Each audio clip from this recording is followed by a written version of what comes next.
সকল দর্শককে এনএম নিউজে স্বাগত জানাচ্ছি। আমরা এই মুহূর্তে এসে গেছি বহরমপুরে কৃষ্ণনাথ কলেজে এবং এখানে ওয়েস্ট বেঙ্গল পলিউশন কন্ট্রোল বোর্ডের দ্বারা একটি অসাধারণ ওয়ার্কশপ এবং মডেল কাম এক্সিবিশন অর্গানাইজ করা হয়েছে এবং এখানে মূলত 25টা স্কুল এবং কৃষ্ণনাথ কলেজ পার্টিসিপেট করছে তাদের মডেলের দ্বারা। এখানে একটা বেসিক যেটা আমরা মনে করছি একটা অ্যাওয়ারনেস ক্রিয়েট করার চেষ্টা করা হচ্ছে। তার এয়ার পলিউশন, তারপরে আপনার ওয়াটার পলিউশন, সমস্ত যে দূষণ, আমরা চারদিকে যে দূষণের মাত্রা বেড়ে যাচ্ছে, এই ব্যাপারগুলো নিয়ে মূলত এই এক্সিবিশন এবং অর্গানাইজ করা হয়েছে। এখানে আমরা পরপর দেখতে পাচ্ছি অনেক স্কুল এসেছে। আমতলা হাই স্কুল, আমরা সরাসরি তাদের কাছে চলে যাচ্ছি।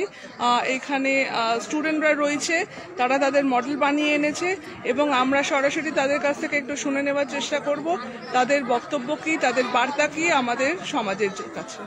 আমরা বলতে চাইছি যে আমাদের দৈনন্দিন জীবনে তো জল ইউজ, আমাদের দৈনন্দিন দিনে তো জল ইউজ হচ্ছে, তো সেই ইউজে তো আমাদের ভৌম জলটা পরিমাণটা কমে যাচ্ছে। তাহলে আমরা যদি বৃষ্টির জল বা অন্য কিছু জল যদি সঞ্চয় করে যদি আমরা ইউজ করতে পারি, তাহলে ভৌম জলের পরিমাণটা তো কমতে পারে। আবার যে ভৌম মোটরটা চলবে সেটা সৌরশক্তি ইউজ করে আমরা চালাতে পারি। আর এই দিকে আমরা বোঝাতে চেয়েছি যে আমাদের শহরের অঞ্চলে গাছ ফাছ তো কমে যাচ্ছে, কেটে ফেলছে, তাহলে পলিউশন বাড়ছে। তো আরও গাছ লাগালে তো পলিউশনটা যদি একটু কমতে পারে। মানে বার্তা আপনাদের সোসাইটির কাছে যাতে আরো বেশি করে গাছ লাগানো হোক, যাতে পলিউশন আমরা কমাতে পারি এবং জল সঞ্চয় এবং সৌর শক্তি ইউজ করার। আমরা এখানে দেখতে পাচ্ছি এখানে ওরা সোলার পাম্প সিস্টেম কিছু একটা বানিয়ে এনেছে, যেখানে ওরা দেখাচ্ছে যে কিভাবে এই পুরো ব্যাপারটা কার্যকর হতে পারে, মানুষ করতে পারে। অনেক ধন্যবাদ আমাদের সঙ্গে কথা বলার জন্য। আমরা কথা বলে নিলাম আমতলা হাই স্কুলের সাথে।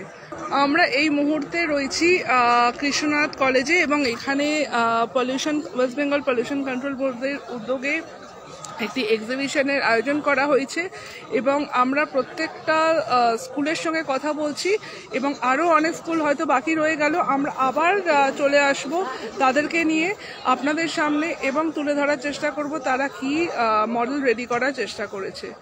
বহরমপুর থেকে এনএম নিউজের জন্য। আরও খবরের আপডেট পেতে সাবস্ক্রাইব করুন আমাদের ইউটিউব চ্যানেলটি আর বেল আইকনে ক্লিক করুন নোটিফিকেশনস পেতে।